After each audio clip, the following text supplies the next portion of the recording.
Je m'appelle Anaë, je suis vénézuélienne, mais ces dernières 8 années, j'habitais à Panama. Un des effets liés au réchauffement climatique à Panama, c'est dans le canal de Panama. On a eu des inondations, mais aussi des sécheresses intenses. Moi, étant utilisatrice du numérique, je trouve qu'on doit faire attention dans la manière qu'on consomme et quand même on doit faire des petits gestes pour avoir des impacts positifs dans notre monde. Je m'appelle Lola, je suis née et j'ai grandi à Bordeaux. Bordeaux, c'est aussi la Garonne, son fleuve, et aujourd'hui le réchauffement climatique il menace de modifier son comportement en alternant des épisodes de montée des eaux et de sécheresse, mais aussi de détériorer la qualité de l'eau pour la faune et la flore qu'elle abrite. Je m'appelle Haounui, je suis né en Polynésie française et je suis en métropole pour faire mes études. Un des effets les plus ressentis du réchauffement climatique est la montée des eaux. En effet, beaucoup d'îles, essentiellement des atolls, sont vouées à disparaître. Je travaille dans le milieu du numérique qui est un des facteurs du réchauffement climatique. J'essaye de me sensibiliser à cette problématique et je fais de mon mieux pour améliorer mon impact environnemental.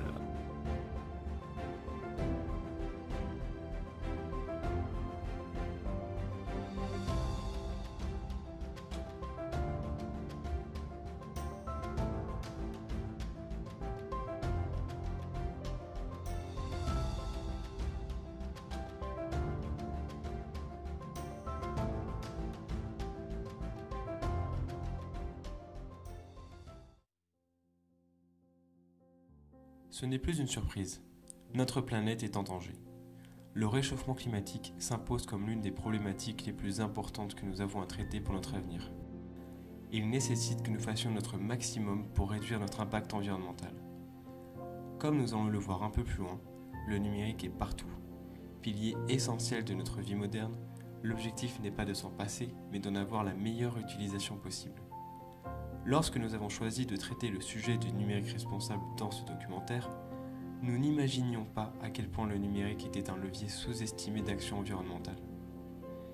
Nous nous sommes interrogés sur la manière la plus efficace de sensibiliser à la question et nous avons choisi de réunir plusieurs experts afin de partager ensemble une vision permettant une utilisation plus responsable de nos outils numériques.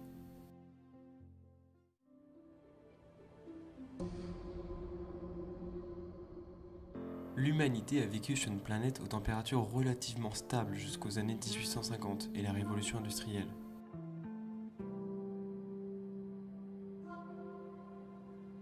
Au moment où l'homme a découvert qu'en faisant brûler du charbon ou du bois, il pouvait concevoir et faire tourner des machines, il a certes permis une avancée très rapide des progrès de notre civilisation, mais également entraîné l'augmentation de la température du globe.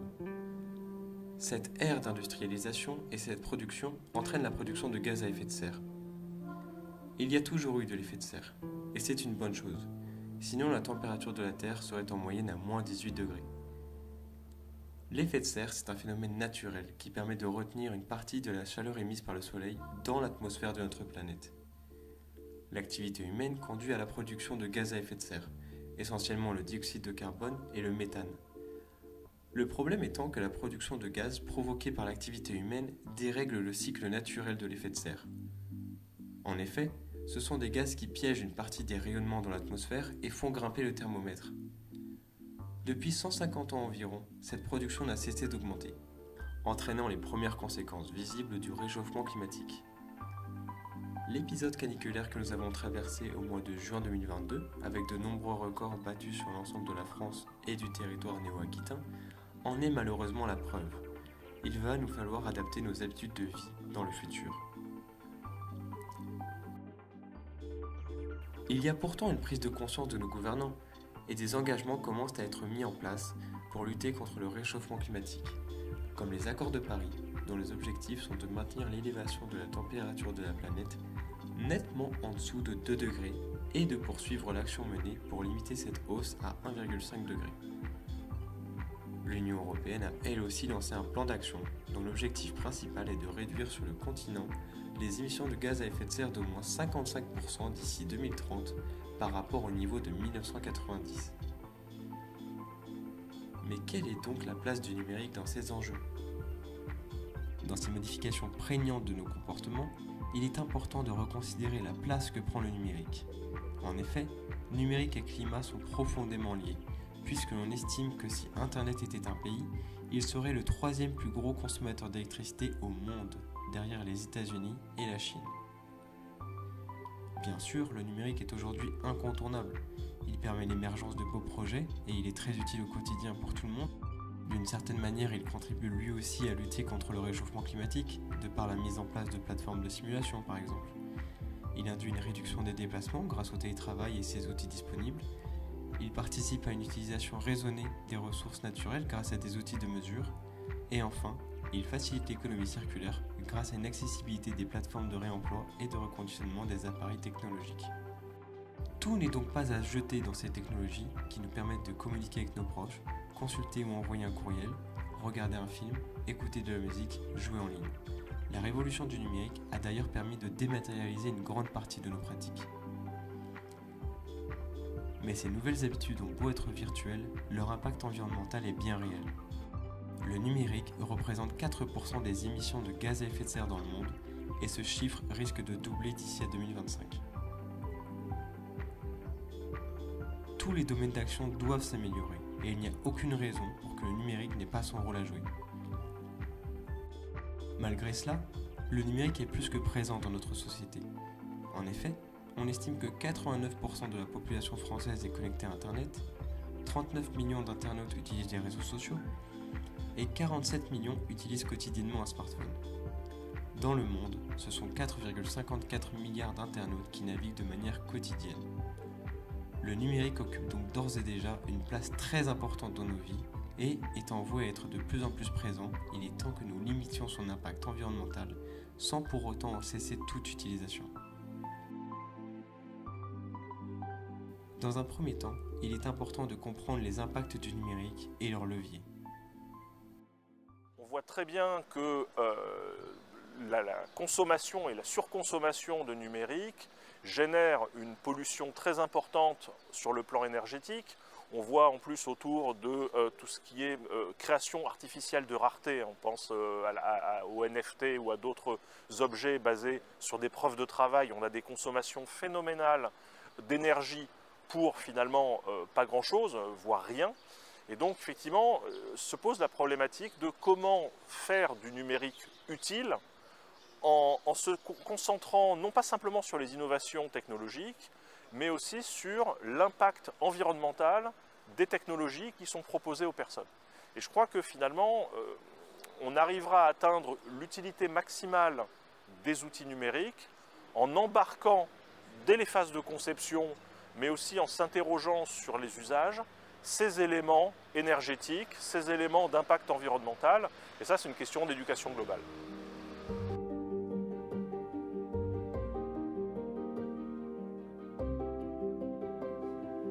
Alors les leviers de réduction de l'impact environnemental du numérique sont un petit peu contradictoires. Et globalement, quand on analyse la fabrication des terminaux électroniques aujourd'hui, on se rend compte, si on cumule l'ensemble des impacts, puisqu'il n'y a pas que des impacts en termes d'énergie primaire, mais également des impacts très forts en termes de consommation d'eau, de ressources abiotiques notamment, et de pollution des sols, la phase de fabrication représente grosso modo 60 à 70% de l'impact. Adresser la problématique environnementale du numérique, c'est adresser la problématique des terminaux et de la gestion de ce cycle de vie. Cet objet-là, que sont comment on peut agir sur les terminaux électroniques, on se rend compte qu'on a une possibilité d'action qui est a posteriori, c'est-à-dire qu'une fois que le matériel est produit, livré chez nous, on peut là, à un moment donné, avoir un impact notamment sur l'allongement de la durée de vie du matériel.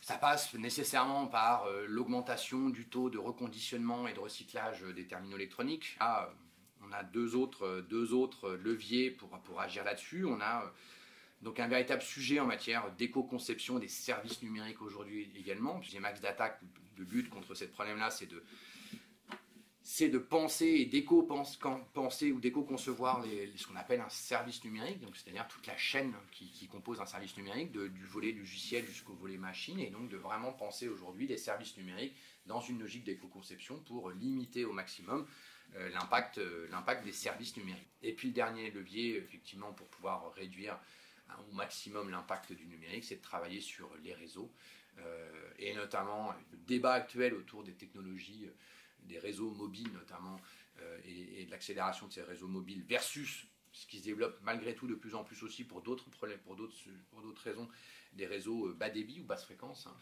on se rend compte aussi que là, il y a matière à faire et d'inciter de plus en plus, en tout cas, c'est pareil, quand on parle de numérique raisonné, c'est de se dire, et de toujours systématiquement revenir à la question des usages. Ce service numérique-là, à quel usage il répond? Et dans cette réflexion-là globale, on peut effectivement se dire qu'il y a aussi beaucoup à faire sur les réseaux, puisqu'il y a des services qui n'ont pas besoin d'être temps réel, il y a des services qui n'ont pas besoin d'être en temps continu, il y a des services qui peuvent nécessiter de la computation, ce qu'on appelle du edge computing dans le réseau, c'est-à-dire qu'on va computer une partie de l'information dans le réseau et la remonter juste les résultats en centrale. Et donc ça, derrière, ça a des vertus, notamment en termes de production de données et donc de toutes les problématiques qui peuvent être associées par la suite à la gestion des données. Sur le plan national, la France occupe une place de pionnière pour cet enjeu. Nous rencontrons Vincent Courboulet, qui est le directeur scientifique de l'Institut du numérique responsable. Le numérique responsable, c'est parti de France depuis il y a une vingtaine d'années avec un certain nombre de glorieux anciens qui ont initié le concept. Et aujourd'hui, la France a toujours ce côté un peu pionnier. On essaye d'initier un peu des démarches similaires dans un certain nombre d'autres pays, mais clairement que ce soit pour une approche à la fois qualitative, quantitative, législative, une approche aussi d'implication des organisations, ben vraiment la France est toujours pionnière dans le domaine, même si aujourd'hui de plus en plus d'organisations réalisent l'impact environnemental, social et les avantages à faire du numérique responsable. Donc on avait une belle marge de manœuvre, mais finalement elle était assez peu intéressante parce qu'on était seul.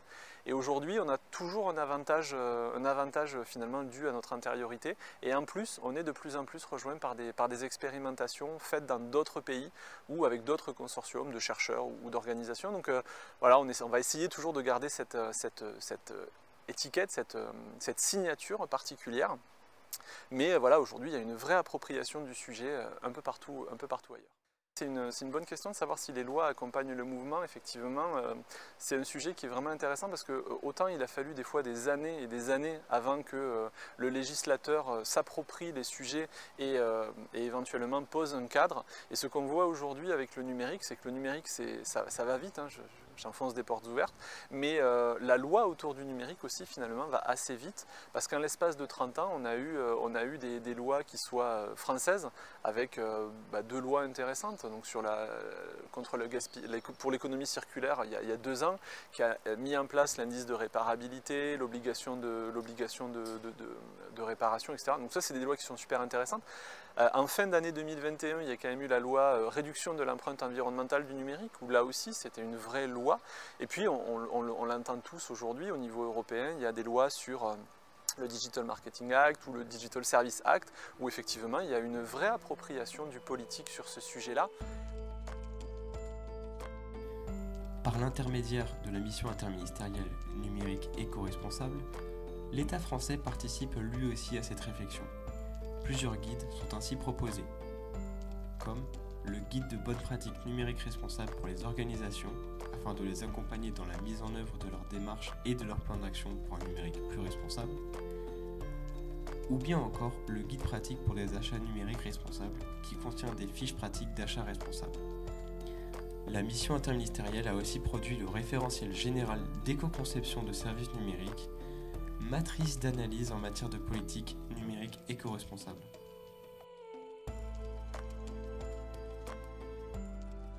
Pas dire que le législateur a déserté le numérique et il essaye de faire ce qu'il peut et finalement c'est plutôt on peut voir le verre à moitié vide. Moi j'ai plutôt décidé de le voir à moitié plein. Donc ce qu'on a, il faut l'utiliser et il faut essayer toujours d'œuvrer pour aller plus loin et finalement de porter un numérique responsable non pas comme des charges supplémentaires ou des obligations supplémentaires, mais véritablement comme des opportunités supplémentaires, parce que ce soit le handicap, l'accessibilité, la fracture numérique ou la réduction de l'empreinte environnementale, tout ça aujourd'hui ça doit être traité sous un même chapeau qui est celui du numérique responsable.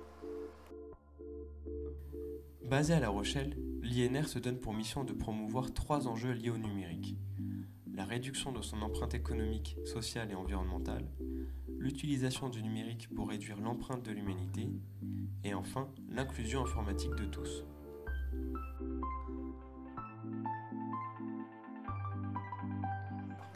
Alors les actions de l'INR, elles sont parties de façon un petit peu non structurée. Elles étaient surtout d'abord une réponse à ce que les gens attendaient, c'est-à-dire de la formation et des outils de mesure. Et on a décidé de structurer les actions de l'INR sur finalement quelque chose, on l'espère, assez simple à comprendre, une espèce de matrice dans lequel on est d'abord à essayer de comprendre les problématiques du numérique responsable, de les mesurer. Une fois qu'on a fait ces mesures, d'essayer d'être capable de décider ce qu'on fait. Parce qu'une fois qu'on a des mesures, c'est bien, mais décider, c'est mieux. Et puis une fois qu'on a décidé, c'est finalement quelles sont les actions qu'on peut initier pour agir. Donc comprendre, mesurer, décider, agir. Et tout ça sur différents niveaux de maturité, donc plutôt pour les organisations débutantes, intermédiaires, et puis des niveaux avancés. Comme sur le numérique en général, la région Nouvelle-Aquitaine est une région précurseur sur le sujet du numérique responsable. Elle a ainsi voté en 2020 une feuille de route sur 3 ans qui se décompose en 4 objectifs et 27 actions.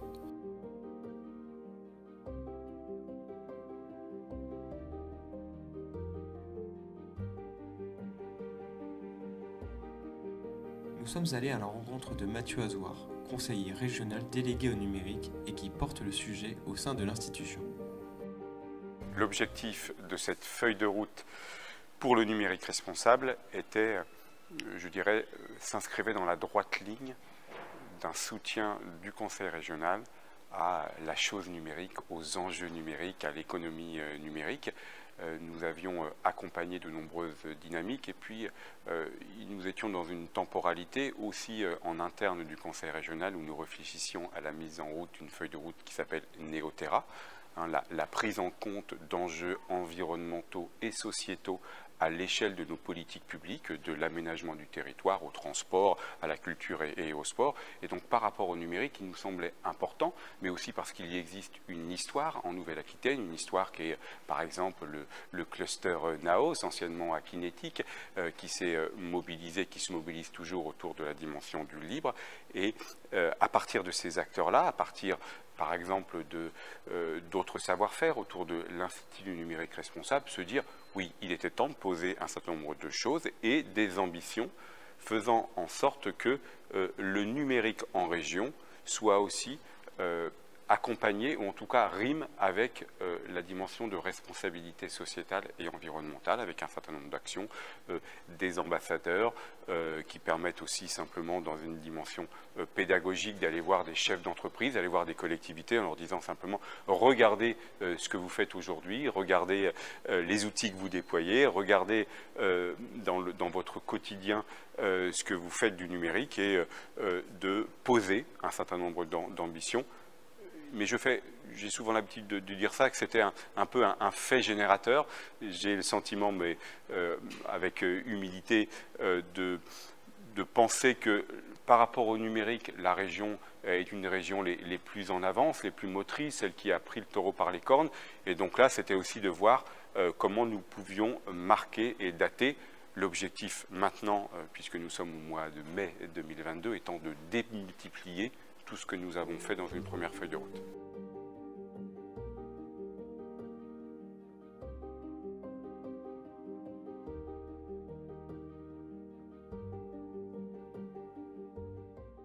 Aujourd'hui, alors même que nous réfléchissons à comment cette communauté, comment ces associations, comment ces clusters du numérique peuvent faire mieux ensemble à l'échelle de la région Nouvelle-Aquitaine, la dimension numérique responsable est notre moyen d'échange et de se dire regardez, dans la feuille de route, il y a des choses qui ont été posées et comment on fait mieux. Et au-delà de l'émergence de l'Institut du numérique responsable, accompagné aussi par le Conseil régional pour qu'il fasse un travail qui, sorti de La Rochelle, aille beaucoup plus loin, il y a la structuration d'une filière autour du recyclage et du reconditionnement. On oublie parfois, on voit souvent le bout ou en tout cas le milieu de la chaîne, on oublie de parler du début, qui est l'extraction des matières premières, qui est aussi quand même un sujet, et puis que la fin, qui est la durée de vie du matériel, le recyclage et du reconditionnement. Et moi aussi, ce qui m'intéresse aujourd'hui, dès lors qu'on a, je dirais, réussi à passer outre l'obsolescence programmée, c'est notre capacité à faire durer les matériels. Et je dirais aussi, dès lors qu'on en a reconditionné, on puisse s'adresser à un public qui est parfois, sans que ça soit péjoratif ce terme, mais empêché par le numérique. Et on est empêché par le numérique selon deux axes. Le premier, c'est parce qu'on n'a pas forcément les moyens de s'acheter des outils numériques, et puis peut-être parce que l'autre côté, c'est on n'a pas les codes ou on n'a pas pu être formé. Et donc ça, c'est un élément important pour nous, parce qu'on le voit bien aujourd'hui,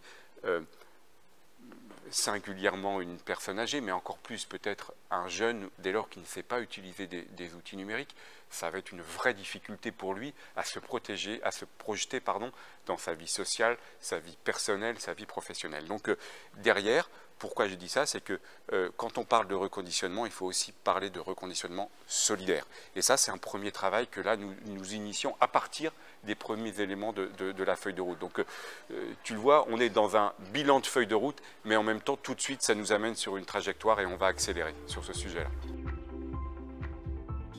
Il était important pour nous de pouvoir présenter une déclinaison locale d'une politique autour du numérique responsable. Nous nous rendons donc à La Rochelle, en Charente-Maritime. Célèbre certes depuis peu pour son titre de champion d'Europe en rugby, mais aussi impliqué, fortement impliqué, dans un projet de territoire unique en Europe, La Rochelle Territoire Zéro Carbone. Alors, La Rochelle a une tradition d'écologie urbaine depuis déjà pas mal de temps. Dans son ADN, évidemment, il y a tous les principes du développement durable qui sont fortement ancrés. Et puis on s'est effectivement aperçu que le numérique aujourd'hui avait un potentiel également d'émissions carbone qui était de plus en plus important. Et pas qu'un potentiel. On s'est aperçu évidemment à travers une démarche de bilan carbone que nos émissions étaient relativement importantes et que le pouvoir aussi du numérique pouvait aussi être mis au service du projet de territoire dans la mesure où aujourd'hui les technologies et certains usages permettent aussi de gérer de manière plus efficace nos politiques publiques et donc d'éviter certaines émissions, voire de les réduire. Donc le numérique, c'est à la fois un poison et à la fois un remède. Et donc l'enjeu, c'est de tirer tout le potentiel du numérique pour justement réduire ces nuisances et encourager des usages qui vont permettre de contribuer notamment au projet de territoire qui vise la neutralité carbone à l'horizon 2040. L'enjeu, évidemment, c'est déjà de commencer et de s'engager. Donc véritablement, nos politiques, notre direction générale s'est engagée très fortement dans cette direction-là. Elle a effectivement dégagé des moyens humains, des moyens financiers. Elle s'est organisée pour proposer effectivement des plans d'action et des stratégies qui soient efficaces.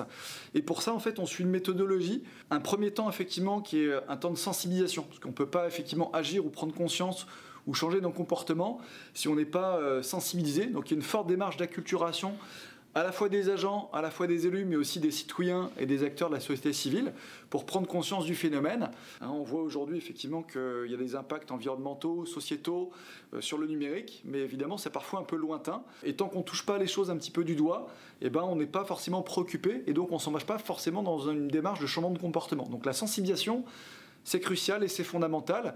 Et on y adjoint la partie éducation. C'est-à-dire que les générations futures, c'est aussi celles-là qui vont prendre un petit peu dès le berceau pour les convaincre et les sensibiliser que leurs usages de demain, c'est ceux qui impacteront le plus la société et nos organisations. Le deuxième aspect, c'est notamment de travailler sur des actions qui sont avec une efficacité certaine.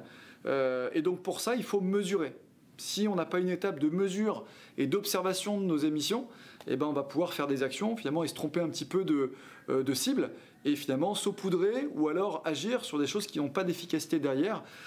Et donc il y a une étape importante qui est de pouvoir observer, de mesurer et de calculer quelque part nos émissions. Donc c'est des démarches de bilan carbone. Il y a d'autres outils qui sont à disposition des collectivités et des organisations pour faire cette démarche-là. Mais on pense que c'est vraiment une première étape aussi. Ensuite, une fois qu'on a fait cette sensibilisation, cette observation, c'est de définir quelque part une feuille de route pour identifier les actions qui vont permettre de réduire les émissions carbone ou de les éviter. Alors réduire, c'est-à-dire qu'on va évidemment toujours utiliser de l'informatique et des outils numériques. Le but, c'est pas revenir au crayon au papier. Et donc, on doit travailler davantage sur l'éco-conception des outils pour arriver justement à réduire au maximum les émissions des outils existants. Voilà. Et ne se servir que des outils qui sont utiles et utilisés. Parce que des fois, on va un petit peu trop loin, évidemment, dans l'offre de services qu'on peut aussi proposer.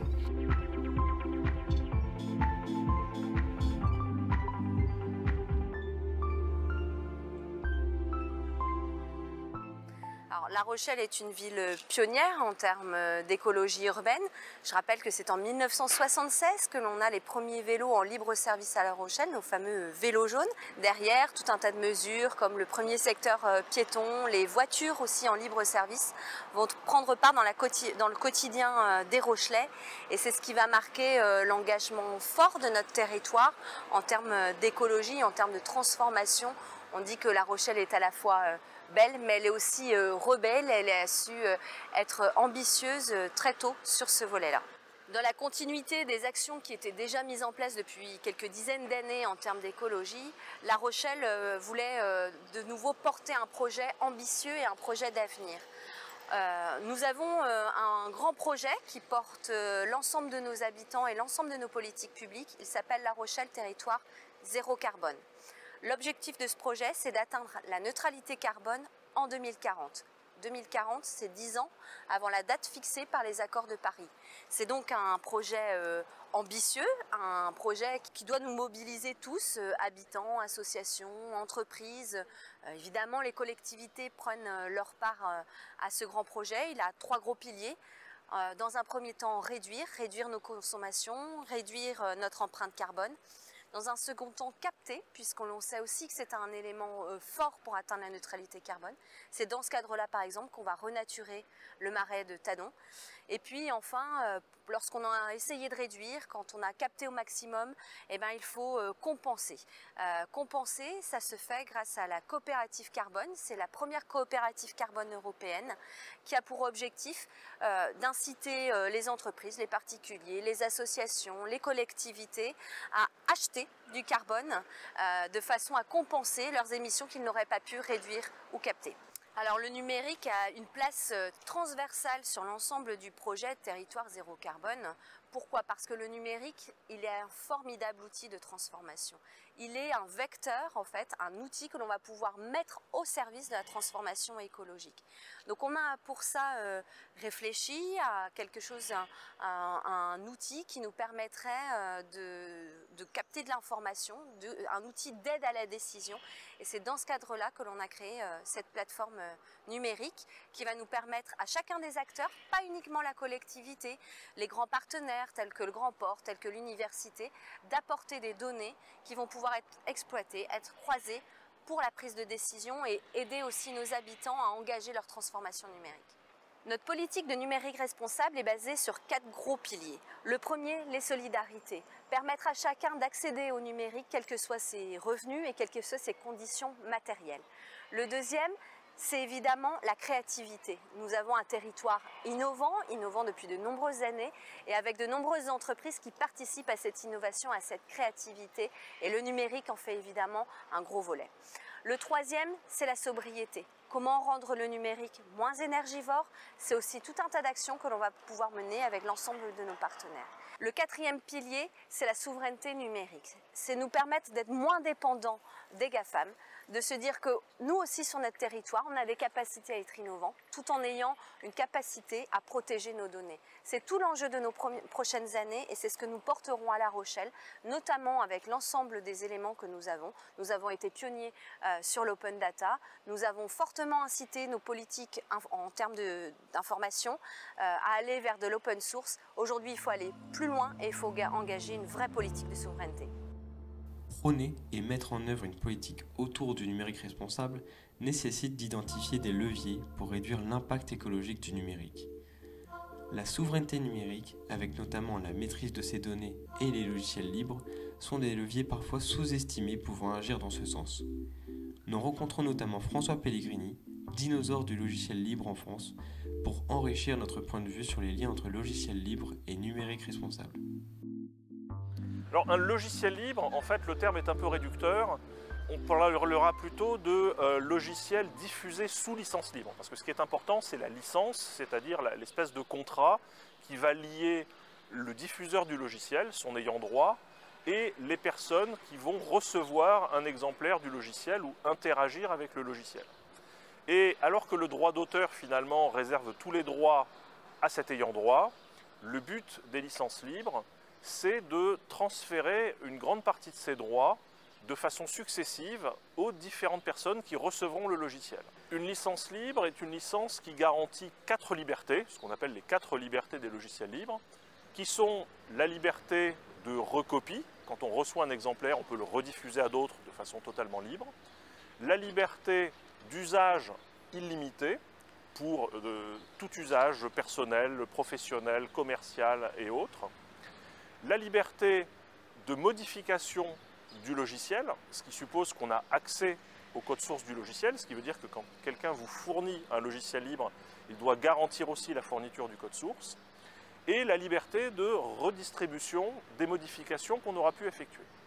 Et ces 2 dernières libertés, la liberté de modification et la liberté de redistribution des modifications, c'est ce qui, dans le modèle de l'économie du numérique, donne la puissance de feu des entreprises qui s'appuient sur ces licences libres. Parce qu'effectivement, on peut capitaliser sur les modifications, c'est-à-dire que ce qui a été créé une fois peut être rediffusé à tous.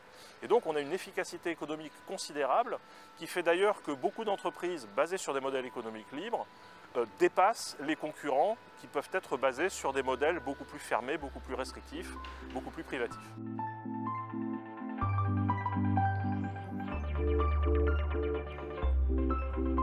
Le lien entre logiciel libre et numérique responsable, il tient justement à l'efficacité économique des modèles libres. Parce que, comme ce qui a été produit une fois peut être diffusé à tous, ça permet de mutualiser des développements. Alors, économiquement, ça peut être intéressant de voir plusieurs acteurs partir sur des voies différentes et mettre en œuvre des produits concurrents, parce que ça stimule aussi l'innovation. Mais d'un autre côté, quand on veut faire en sorte que l'intégralité de l'humanité puisse avoir accès aux technologies les plus avancées, en particulier pour gérer la crise climatique, entre autres, et donc qui va nécessiter une allocation très fine des différentes ressources, des déplacements, de la logistique, eh bien, pouvoir permettre à tout acteur de disposer des logiciels à l'état de l'art, c'est effectivement un point essentiel pour atteindre cette efficacité énergétique. Un des grands avantages du libre, c'est aussi son efficacité, c'est-à-dire que beaucoup de concepteurs du libre sont empreints de ce qu'on appelle la philosophie d'Unix, qui dit qu'un logiciel doit faire une seule chose, mais bien la faire.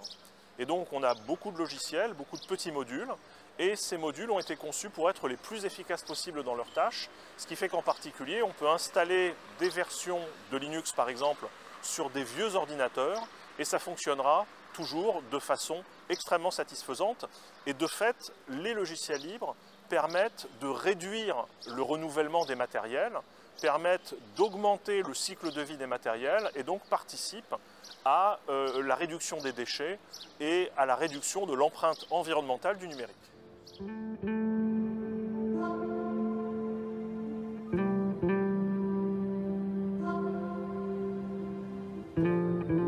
J'évoquais tout à l'heure la dimension de commun numérique, tout aussi important.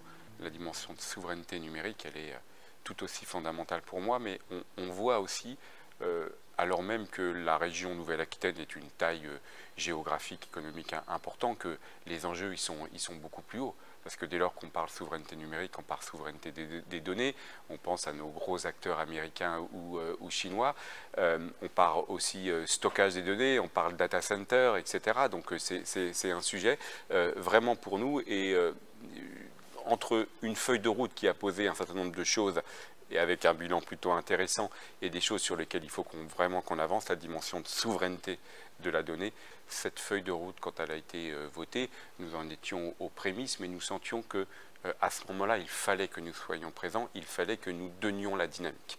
Et donc, il y a un certain nombre de choses qui ont été faites, mais ce qui me semble peut-être le plus intéressant, c'est la prise de conscience collective que sans numérique responsable aujourd'hui, nous n'avons pas les mêmes échanges, les mêmes dialogues entre le Conseil régional et les acteurs du numérique. Tu as cité l'Institut numérique responsable, évidemment Yanaos, mais je pense à tous les autres structurations autour du numérique. Un commun numérique correspond à une ressource numérique produite et gérée par une communauté. Vous l'avez compris, ces ressources sont donc réutilisables à souhait et elles intéressent notamment de plus en plus l'État ainsi que les collectivités publiques. Numérique en commun, l'événement sur le sujet est devenu incontournable et il favorise chaque année l'échange de bonnes pratiques sur les communs. Oui, alors la notion de commun renvoie à l'idée de communauté, d'acteurs publics, privés, individus, organisations, réunis autour de ressources, alors de ressources naturelles ou de ressources produites par l'activité humaine, qu'ils et elles utilisent et gèrent, c'est-à-dire maintiennent dans le temps. Et l'autre spécificité, c'est que c'est cette communauté qui va définir et mettre à jour les règles à la fois de gouvernance de la communauté et d'exploitation des ressources. Et donc les communs numériques, ce sont justement des communs qui portent sur de la production de ressources numériques. Le gros avantage qu'il y a à parler de communs numériques, c'est qu'on va parler, quel que soit le type de commun, quel que soit le domaine de la société dans laquelle on se situe, de ressources qui ont toutes la même propriété d'être numériques et donc d'être non rivales et non exclusives. Et ça je le pointe, pas tant pour le raisonnement théorique qu'il peut y avoir derrière, mais l'idée d'une ressource non rivale, c'est une ressource qu'on peut consommer, qu'on peut utiliser sans que ça limite l'utilisation et la consommation par d'autres. Et l'idée d'une ressource non exclusive, c'est qu'on peut l'utiliser sans empêcher d'autres de l'utiliser en même temps. Donc, dès lors qu'on est dans des ressources numériques, on peut se retrouver en situation où une communauté entière va pouvoir exploiter en même temps, utiliser en même temps la même ressource, sans que ça préjudicie aux autres membres de la communauté. Et donc on sort de cette tragédie des communs, des biens communs que j'évoquais tout à l'heure. Donc il y a un engouement dans la société actuelle quant à cette notion de commun numérique, parce qu'elle permet de mettre tout le monde d'accord sur l'intérêt que peut présenter ces logiques de commun dans la production de ressources numériques.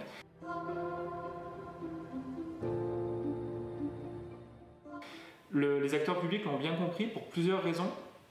Alors, la première, ça va être d'une part une question de mutualisation de moyens, je dirais,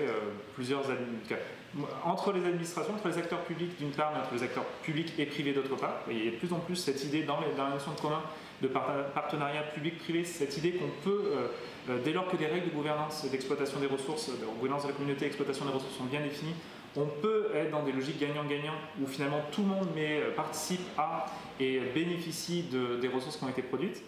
Au-delà de cette dimension de mutualisation, il y a aussi cette idée que c'est une manière pour les acteurs publics d'être présents dans le numérique. L'intérêt qu'ils y voient, c'est de se dire que leurs missions vont pouvoir être présentes dans le numérique parce qu'ils participent à l'édiction et à la maintenance de ces communs-là. C'est pour les mêmes raisons et à une échelle moins macro mais locale et très dans le territoire qu'on va avoir beaucoup de collectivités qui, on parlait tout à l'heure de l'agglomération de La Rochelle, on parlait de la région de Nouvelle-Aquitaine, la ville de Grenoble, la ville de Paris, sont des communautés qui vont se dire aussi que dans leur territoire, ils vont pouvoir travailler avec les acteurs locaux pour produire des ressources ouvertes et qu'en participant avec eux à cette production de ressources, elles s'assurent que ces ressources répondent à l'intérêt général.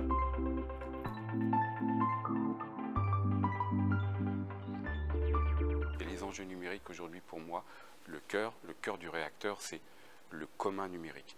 Qu'est-ce qu'une communauté, qu'est-ce que des acteurs économiques, qu'est-ce que des acteurs institutionnels acceptent de mettre ensemble, sans valorisation monétaire dans la foulée, sans valorisation monétaire a priori, pour le bien, le vivre ensemble, pour poursuivre un certain nombre d'actions publiques et à partir de l'outil numérique. Et donc ça, il nous faut vraiment le constituer.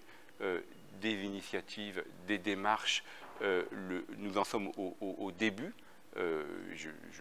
C'est pas faire injure aux travaux qui sont déjà menés, mais c'est plutôt pour l'instant embryonnaire, parce que ça doit être notre ambition collective. Et s'il y a bien une trajectoire pour l'avenir, pour la région, c'est bien celle-là. C'est dire comment nous construisons ces communs numériques, parce qu'on le sait bien, derrière, eu égard à la numérisation de nos vies personnelles, professionnelles, sociales, le fait d'acter un certain nombre de choses, dès à présent, sera fondamental. Et il est important que ça se passe en région Nouvelle-Aquitaine, parce que je le disais aussi tout à l'heure, nous avons des gens et nous avons du savoir-faire ici. Le projet Comena, Commun en Nouvelle-Aquitaine, est un projet qui est donc né lors du premier confinement, on est en 2020. Ce projet a comme objectif effectivement de valoriser le patrimoine numérique de la Nouvelle-Aquitaine au travers notamment de la production et de la valorisation de communs numériques existants. Ce qui est intéressant dans ce projet, c'est qu'on retrouve des acteurs très hétérogènes, tous animés justement par le fait de pouvoir gérer et partager des communs numériques. Je pense à des collectivités ou établissements publics comme la région Nouvelle-Aquitaine, bien entendu, Bordeaux Métropole, la communauté d'agglomération de La Rochelle, le Grand Port Maritime de Bordeaux. Je pense aussi à des universités et des laboratoires de recherche comme la Fondation Bordeaux Université, l'Université Bordeaux-Montaigne ou le LIUPA à Pau. On y trouve aussi des associations et donc un certain nombre d'entreprises qui partagent ces valeurs. Le projet devrait officiellement voir le jour de manière opérationnelle lors du second semestre 2022 et je vous invite bien entendu à suivre son évolution. Il paraît difficile de parler de numérique responsable sans associer la filière du numérique en France. Nous sommes allés rencontrer Numéum, syndicat professionnel des entreprises du numérique en France, qui pilote l'initiative Planète Tech Care. Planète Tech Care est la première initiative rassemblant un réseau de partenaires variés qui a pour ambition d'accompagner les entreprises qui souhaitent intégrer le numérique dans leur trajectoire environnementale et de soutenir les acteurs de la formation dans le développement de compétences en matière de numérique responsable.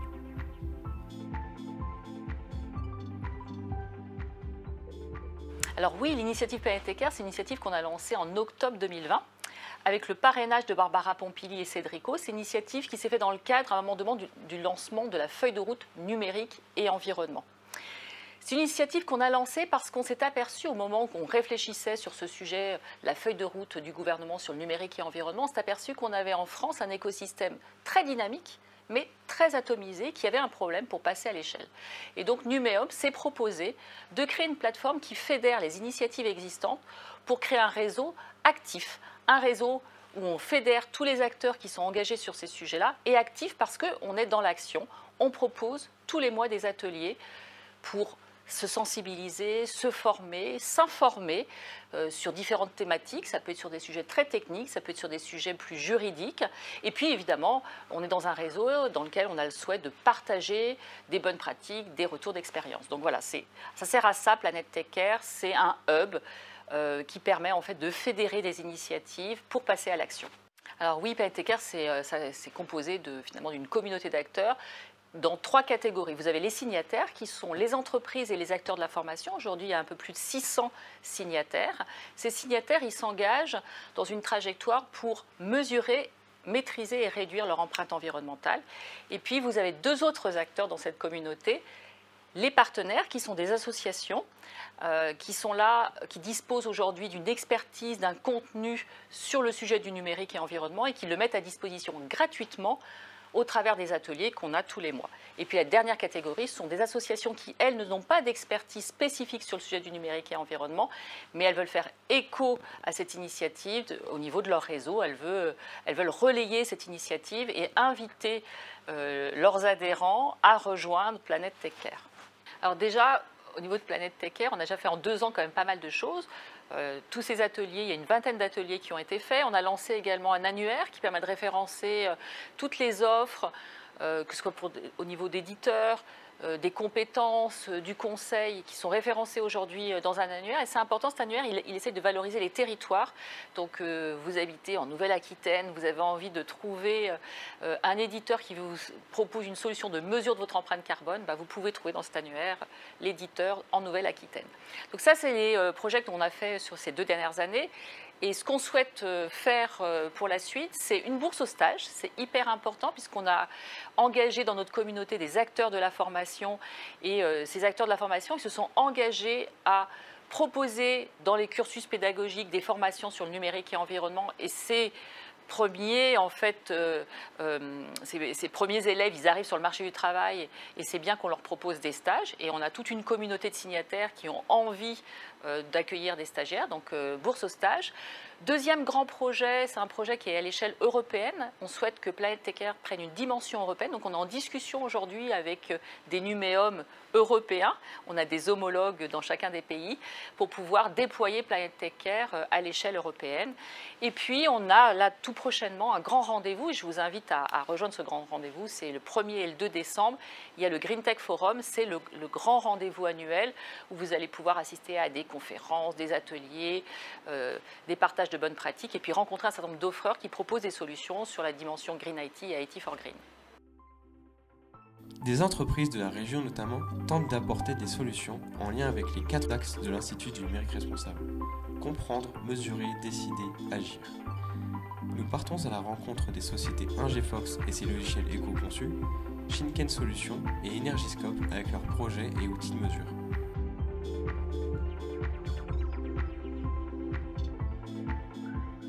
En fait, il faut avoir conscience des impacts du numérique au niveau des consommations et au niveau de l'impact environnemental. Pour ça, ça sert de se documenter, de savoir ce qui se passe.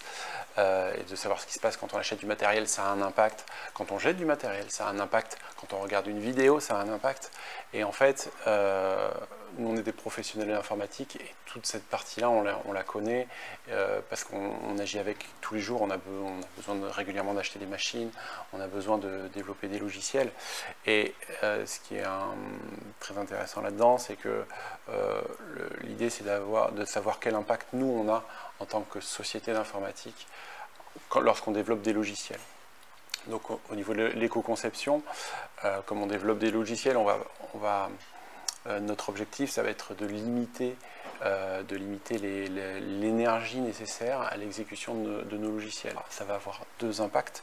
Le premier, ça va être qu'on va pouvoir faire tourner nos logiciels sur des machines qui sont moins gourmandes en énergie et donc des machines qui existent déjà.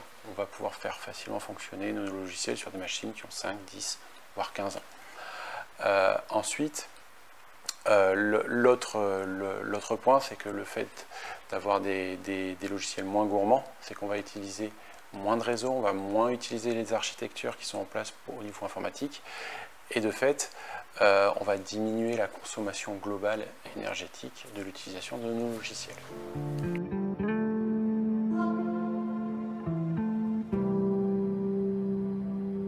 Donc Shinken, en fait, à l'origine, c'est un moteur, c'est vraiment un logiciel open source qui était là pour vérifier qu'est-ce qui fonctionne, qu'est-ce qui ne fonctionne pas. C'est très facile quand on n'a que quelques serveurs ou quelques machines de le faire à la main, mais quand on en a qui ont 5000, 10 000 machines, il faut automatiser tout ça et savoir qui a cassé quoi. Donc quel équipement a cassé quel autre équipement, parce que bien souvent c'est en cascade.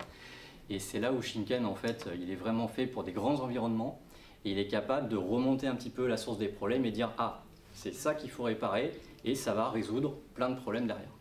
Nous, ce qu'on aimerait apporter, c'est qu'en fait, on s'est aperçu que nos clients avaient vraiment pas de visibilité là-dessus. Il faut voir que nos clients, ils sont vraiment organisés avec des grandes équipes, avec des grands silos. On a en fait des équipes qui commandent des serveurs, d'autres qui les installent, d'autres qui les gèrent. Et au final, personne n'a vraiment la visibilité sur, OK, combien ça coûte pour les acheter.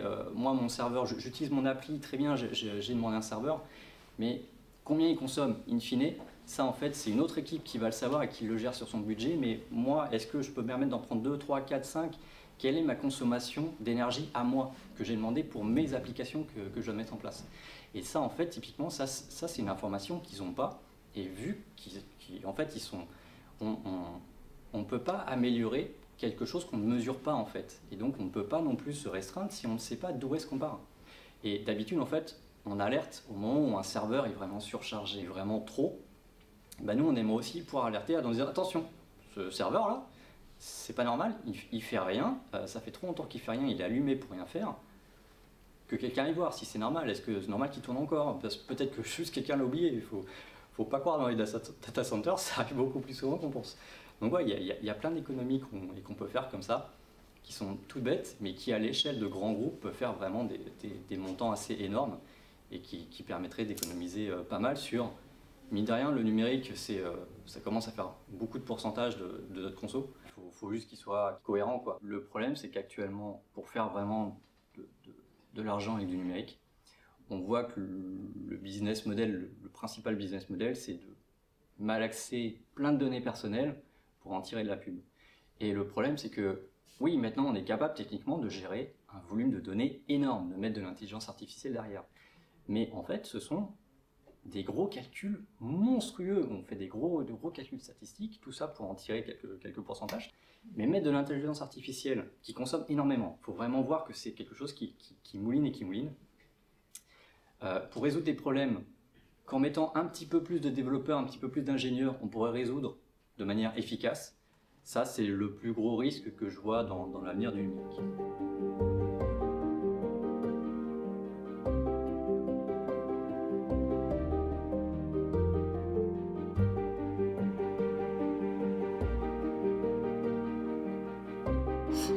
Donc Energyscope, c'est un projet qui se donne pour mission d'accompagner les acteurs du numérique dans la mesure et l'optimisation de leur efficience énergétique.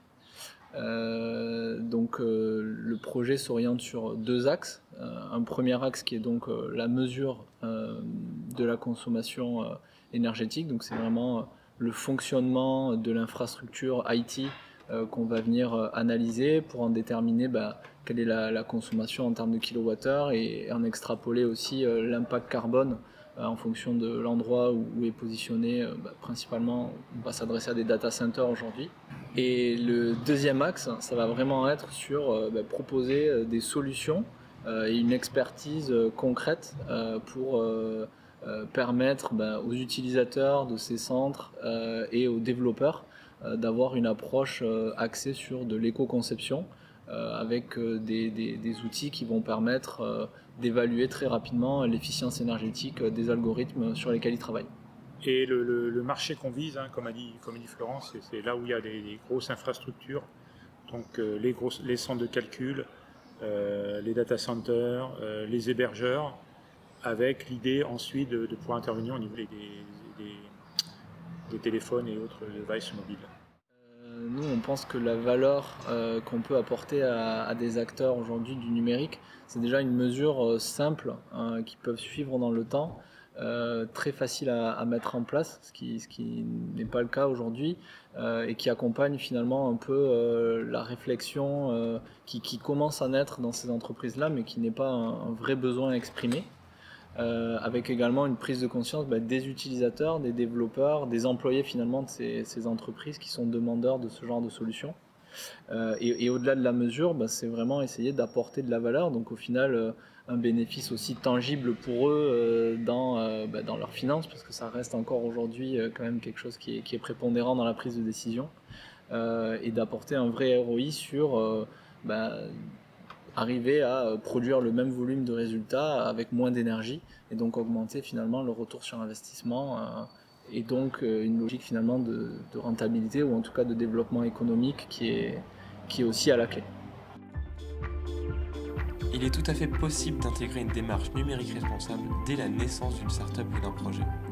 Nous nous rapprochons de la French Tech Bordeaux pour échanger autour de conseils aux start-up. On est déjà sur des dimensions de je vais acheter mon matériel pour qu'il soit le plus pérenne possible. Je vais accompagner mes collaborateurs pour qu'ils puissent monter en compétences et faire bien leur travail. En fait, il y a presque une démarche qui se rapproche du lean. C'est avec peu de moyens, il faut que je fasse de grandes choses. Et donc, avec ces grandes choses-là, je vais essayer de le faire de façon sobre. Je ne vais pas dépenser et acheter des ordinateurs tout neufs tous les ans. Je vais essayer de pérenniser mes investissements. Quelque part, on n'a pas les moyens de dépenser inutilement. Et donc, pour ça, on se rapproche de la sobriété numérique. Puis après, évidemment, en tant qu'entrepreneur, on essaie d'offrir des services les plus qualitatifs possibles pour nos clients. On ne va pas faire, défaire et refaire des choses parce qu'on aura on va dire gaspiller un certain nombre d'énergie parce que les services qu'on aura délivrés n'étaient pas les bons. Donc on essaie vraiment encore une fois dans cette démarche lean et d'éviter les gaspillages, de fournir des services de qualité, et de qualité ça veut dire aussi accessible au plus grand nombre. Et donc c'est une démarche qui est à la fois interne et à la fois externe, et avec les entre guillemets, les moyens du bord que peuvent avoir des startups, on n'a pas les moyens forcément de grands groupes, eh bien, on peut déjà avoir une entreprise qui agit correctement, ou tout du moins qui limite la pollution ou les effets négatifs sur la responsabilité sociétale que nous portons. Là, en partenariat avec Naos, nous travaillons sur la sobriété numérique. Alors, on se lance dans cette aventure du calcul du bilan carbone et ce n'est pas une mince affaire. Dans cette dynamique-là, on a proposé à 5 à 8 startups de nous accompagner dans leur propre réflexion aussi de bilan carbone. Et donc l'objectif de ce projet de Startup Low Carbone, c'est de tirer vers le haut ensuite toute la communauté des entreprises qui seront motivées et partantes pour justement à la fois mesurer le bilan carbone qu'elles portent et bien sûr de le limiter. Et donc on va favoriser, on va créer des ateliers d'intelligence collective et de partager nos expériences diverses et variées pour que ensemble on puisse aller le plus loin possible.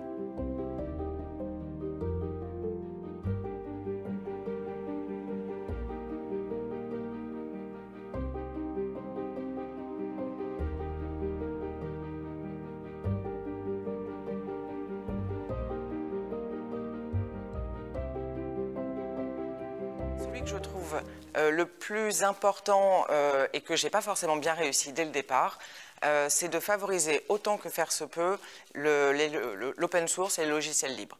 En fait, il faut mettre un curseur au bon niveau pour identifier quelles vont être les solutions les plus simples, les plus accessibles, les plus évidentes a priori et finalement qui ne sont pas les meilleures au niveau responsabilité. Et donc effectivement, à refaire, il y a des choix que je ferai différemment, indéniablement, et en tout cas que je m'évertue aujourd'hui à modifier petit à petit. Chaque année, 2,5 millions d'ordinateurs sont mis au rebut par les entreprises. Les métaux, et notamment les métaux rares, prennent à eux seuls entre 20% et 50% de la composition d'un ordinateur. Ces ressources ne sont pas inépuisables. Les enjeux du recyclage et du reconditionnement sont donc fondamentaux. Le numérique, on ne s'en rend pas compte, mais il est un peu partout et parfois on a tendance à le sous-estimer, à ne pas s'en rendre bien compte. On connaît les mails, les vidéos, etc. Mais il faut faire attention surtout au matériel. En fait, ce qui a comme impact écologique, c'est le matériel. C'est notamment les smartphones qu'on a entre les mains. Donc il faut en prendre soin, il ne faut pas les changer trop souvent. C'est ça qui compte pour 75% de l'impact du numérique. Pour autant, le numérique, c'est aussi un formidable levier pour diffuser massivement et sensibiliser sur notamment les enjeux climatiques et environnementaux le plus grand nombre.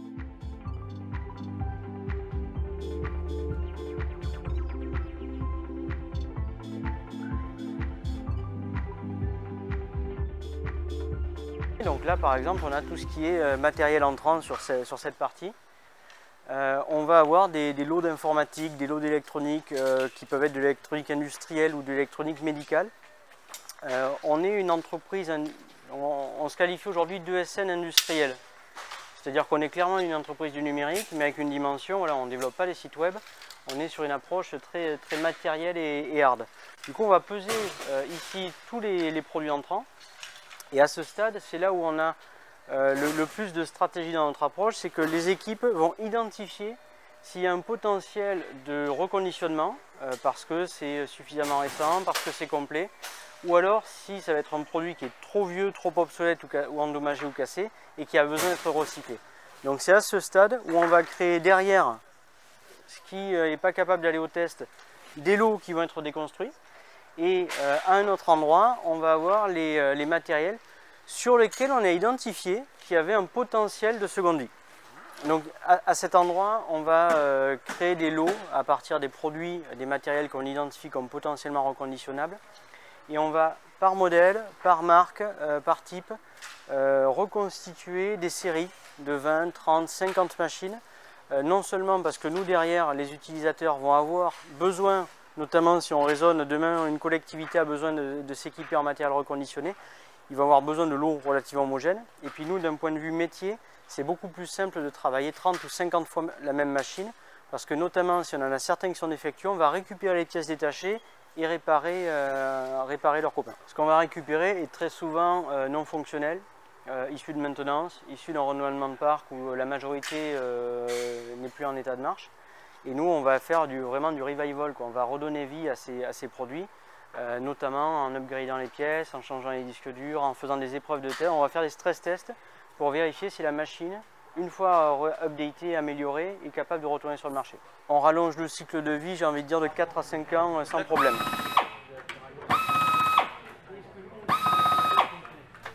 Donc là, les matériels qu'on a pu voir un petit peu plus tôt, qu'on a reconstitués en lot, en qualifiant un potentiel de réparation, c'est sur ces bancs-là, avec Thibaut, qui vont passer, où effectivement, on va les brancher par série. On va les connecter à notre propre serveur qui va nous permettre, avec toute une série de logiciels, de faire des diagnostics, de qualifier le potentiel de la machine, de récupérer toutes les informations et d'assurer la traçabilité. Donc à ce stade, on connaît même le numéro de série des pièces détachées. Et on va faire un formatage sécurisé. C'est-à-dire que c'est même plus un formatage, en fait, c'est une véritable réécriture où tous les clusters du disque dur vont être réécrits et on va avoir un certificat avec des normes très spécifiques internationales qui nous garantit que plus de données sont récupérables sur ce disque. Et ça, on va l'archiver pour nos clients. Donc là, on retrouve les matériels, les machines qu'on a identifiées au tout début comme ne pouvant pas être réparées et qui vont finir leur vie parce que trop vieilles, HS, ou alors qui n'ont pas réussi à passer les épreuves de test. Et donc là, on est sur du recyclage matière. C'est-à-dire que vu que cette machine ne pourra pas avoir de deuxième utilisateur, on va au moins la désosser complètement, récupérer les matières premières et les envoyer dans les bonnes filières les plus écologiques qui vont permettre de faire des matières premières recyclées. Et c'est-à-dire que dans ce PC, l'acier, l'aluminium, mais aussi les métaux plus stratégiques ou les plastiques vont pouvoir être régénérés pour être réinjectés en production.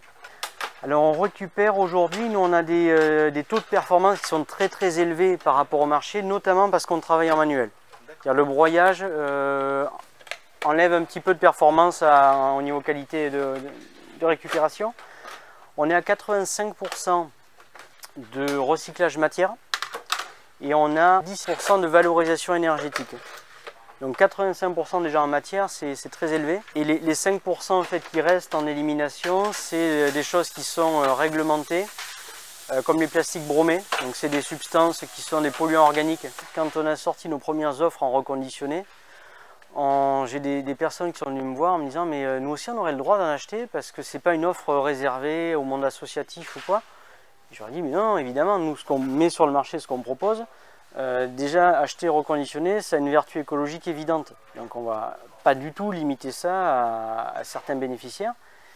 Et en plus économiquement, ça vous permet d'accéder plus facilement. Donc on se rend compte que les particuliers ont de plus en plus cette envie d'aller vers du reconditionné pour toutes ces raisons-là. Les petits ruisseaux font les grandes rivières. Chaque individu doit pouvoir disposer d'outils pour mesurer son empreinte carbone et ainsi agir sur celle-ci. Cela est désormais possible avec Datagir et ses différents simulateurs que nous présente Martin Régnier, intrapreneur à l'ADEME. Datagir, le but c'est de créer des petits simulateurs, des outils simples, ludiques, qui permettent de sensibiliser tout le monde aux enjeux de la transition écologique et d'agir concrètement au quotidien. Le numérique, c'est aussi un formidable levier pour diffuser massivement et sensibiliser sur notamment les enjeux climatiques et environnementaux le plus grand nombre. C'est pour ça que côté Datagir, nous on a développé différents simulateurs, notamment un qui s'appelle NoGest Climat, qui, comme son nom l'indique, permet de mieux comprendre notre empreinte sur le climat. Et donc très concrètement, c'est un petit outil, en 5-10 minutes, vous allez répondre à des questions un peu du quotidien, sur vos habitudes, etc. Il y aura notamment un volet sur le numérique, mais pas que, vous aurez aussi le logement, l'alimentation, etc. pour un peu mettre en perspective tous ces différents domaines et un peu mieux visualiser qu'est-ce qui pèse concrètement dans vos vies. Mais une fois que vous aurez fait ce test, alors vous saurez à peu près combien vous pesez en termes de tonnes de CO2 par an. Mais on ne vous laisse pas là, sur la balance, l'enjeu c'est de vous aider à trouver des actions concrètes pour diminuer votre empreinte sur le climat. Sur le numérique, comme sur tous les secteurs, on peut tous agir concrètement. Je le disais tout à l'heure, par exemple, ne pas remplacer trop fréquemment ces smartphones, faire attention, s'ils ont un gros impact à leur fabrication. Le numérique, c'est aussi toutes ces photos qu'on prend ou qu'on s'envoie. ça c'est un gros impact quand c'est sauvegardé dans le cloud. Donc faites un peu de tri dans vos images, qu'elles n'aillent pas toutes dans le cloud. Vous le verrez, dans Nogest Climat, vous allez calculer votre propre empreinte, mais vous allez aussi vous comparer certes à la moyenne d'aujourd'hui, mais aussi à l'objectif pour 2050, qui est 2 tonnes de CO2 par personne et par an. C'est pas beaucoup, mais on est vraiment sur une bonne dynamique. En tout cas, si vous vous engagez, si vous faites ce test, vous comprenez où vous pouvez agir. Il y a de plus en plus de jeunes et de moins jeunes, mais qui comprennent ces enjeux et qui s'engagent. Et vraiment, on peut arriver en 2050 progressivement, tous ensemble, collectivement, à s'améliorer pour respecter ces accords de Paris et ces 2 tonnes par personne et par an. Nous n'héritons pas de la terre de nos ancêtres, nous l'empruntons à nos enfants. Nous l'empruntons par exemple à Roxane, jeune collégienne landaise. Roxane utilise le numérique et notamment les réseaux sociaux entre 3 et 4 heures par jour. Le matin, je me réveille, je me prépare. Pour aller au bus, je regarde mon téléphone et dans le bus aussi. Après, en cours, j'utilise mon ordinateur pour travailler. Après, le soir, je rentre, je regarde mon téléphone. Je fais mes devoirs avec mon ordinateur. Et le soir, avant de dormir, je regarde encore mon téléphone.